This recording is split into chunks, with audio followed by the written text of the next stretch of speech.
Children आज का topic है law of conservation of energy.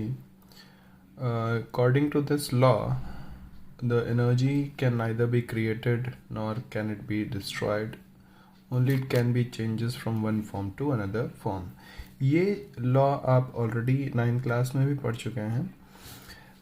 हमें यहाँ पे आज पढ़ना है वेरिफिकेशन ऑफ लॉ। दो अलग अलग कंडीशंस हैं जिसमें हम इस लॉ को वेरीफाई करेंगे। पहली कंडीशन है इन अ फ्रीली फॉलिंग बॉडी और दूसरी कंडीशन है इन अ सिंपल पेंडुलम। तो फ्रीली फॉलिंग बॉडी के लिए हम वेरिफिकेशन करते हैं। So will assume that an object of mass m, ये एक ऑब्जेक्ट है जिसका मास है m, this object is dropped freely. इसको हम फोर्सफुली नीचे नहीं फेंक रहे हैं, इट इज़ ड्रॉप्ड फ्रीली। सिर्फ सिंपली हमने इस हाइट से from h height from the ground, इस हाइट से हम इसको ड्रॉप कर दे रहे हैं। तो हम क्या करते हैं, we will calculate the total energy at different points during its path. तो सबसे पहले हम इसके एक्सट्रीम पोजीशन पे, जो सबसे ऊपर जहाँ से हम इसको ड्रॉप कर रहे हैं, उस पॉइंट पे टोटल एनर्जी कैलकुलेट करेंगे। फिर उसके बाद x डिस्प्लेसमेंट ट्रैवल होने के बाद कहीं एक पॉइंट मिलता है b, उस b पॉइंट पे टोटल एनर्जी कैलकुलेट करेंगे और फिर हम कैलकुलेट करेंगे टोटल एनर्जी एट c। ये point just before the hitting the ground, ये पॉइंट ग्राउंड पे ही है, ग्राउंड से टच करने की कंडीशन वाली पोजीशन है। ये वो कंडीशन है जब ये ऑब्जेक्ट ग्राउंड को टच कर रही है। तो यहाँ पे हाइट 0 है। ओके, तो देखते हैं कैसे इसको हम वेरीफाई करते हैं। Okay, now look at position A। At point A we will calculate total energy. सो K indicates total kinetic energy. At point A, the kinetic energy remains 0. Why? Because velocity of body is 0. क्योंकि हम A point पे body को simply drop कर रहे हैं, तो यहाँ पर जो वेलोसिटी होगी, यानी इनिशियल वेलोसिटी जिसको हम u कहते हैं, वो रहेगी 0। तो initial velocity at point A is 0, that is why kinetic energy at A becomes 0। क्योंकि वेलोसिटी 0 है तो पूरा वैल्यू 0 हो जाएगी। And U, that is gravitational potential energy, वो एनर्जी कितनी होगी, दैट इज mgh। फॉर्मूले के हिसाब से mass into g into height. Height चूँकि h ही है, इसलिए यहाँ पर ग्रेविटेशनल पोटेंशियल एनर्जी हो जाती है mgh और काइनेटिक एनर्जी 0। तो कुल मिला के total energy K plus U 0 plus mgh becomes mgh। इसको हमने इक्वेशन नंबर 1 बना लिया है। तो ये है total energy at point A। Okay, फिर हम देखेंगे एनर्जी एट पॉइंट B।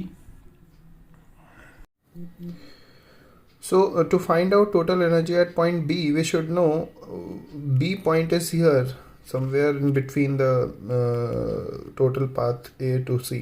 इस पूरी हाइट के बीच में कहीं पे एक पॉइंट है। तो हम ये देख रहे हैं कि total displacement travelled from A to B is x।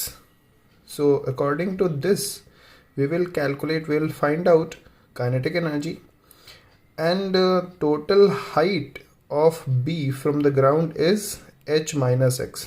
क्योंकि टोटल हाइट h थी जिसमें से x ट्रैवल हो गई, तो बाकी जो बची है वो है h माइनस x। तो इसके अकॉर्डिंग अगर हम यहाँ पे देखते हैं एट B, तो gravitational potential energy since its formula is mg into height, so according to this it becomes mg into height, that is h minus x। And now kinetic energy, since the formula is half mv square, so according to this it becomes half into m into 2gx।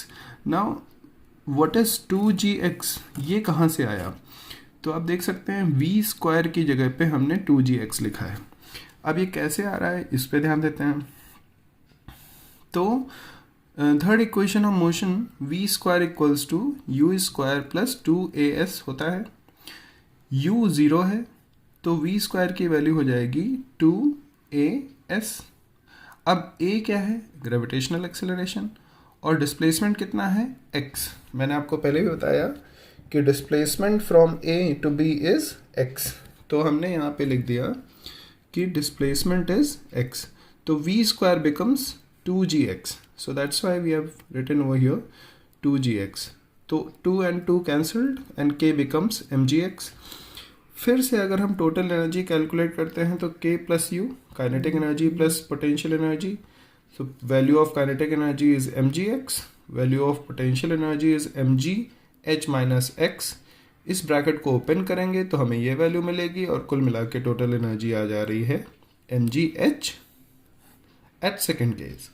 तो वही energy first case में भी थी total, और वही energy second case में भी है total. Okay, now the total energy at point C, that means just before hitting the ground. तो यहाँ पर हमारी potential energy according to the formula mg into height become 0, क्योंकि हाइट 0 है। पॉइंट सी की हाइट ग्राउंड से 0 है, तो इस हिसाब से हमारी पोटेंशियल एनर्जी हो जा रही है 0, क्योंकि हाइट 0 हो गई। Now kinetic energy is half mv square. Half mv square में हाफ m तो ऐसे लिख दिया हमने, v स्क्वायर की वैल्यू हमने लिखी है 2gh। अब ये 2gh कहाँ से आया? You can see here I have written the third equation of motion, v square equals to u square plus 2as। अब अगर देखें तो ये बन जाता है v square, it becomes v square equals to u square, sorry this is 0, तो u total हमारा 0 ही हो गया, plus 2 acceleration is acceleration due to gravity and displacement is total displacement। अब देखिए यहाँ पर ऑब्जेक्ट A से C तक जा रही है, तो टोटल डिस्प्लेसमेंट कितना हो जाएगा? वो हो जाएगा h। ओके, तो हमने क्या लिख दिया? 2gh। तो v स्क्वायर की वैल्यू हो गई 2gh, और उस हिसाब से ये फॉर्मूला हमारा आ जा रहा है mgh। So total energy k plus u is 0 and k is mgh, so total energy remains mgh।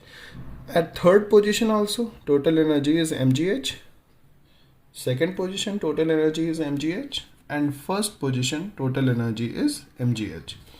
so that is why we can say that the total energy remains constant, जो कि prove करता है कि हमारी energy conserved रहती है, वो सिर्फ एक फॉर्म से दूसरे फॉर्म में कन्वर्ट हो जा रही है। आप देख सकते हैं कि at point A total energy potential energy थी mgh के फॉर्म में, और ग्राउंड पोजीशन पे वही काइनेटिक एनर्जी हो गई mgh के फॉर्म में। ओके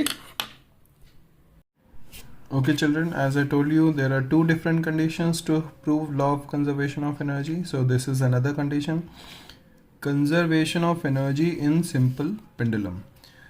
इसकी प्रूविंग नहीं है, it's there is only diagram for this. तो आप देख सकते हैं कि ये एक सिंपल पेंडुलम है।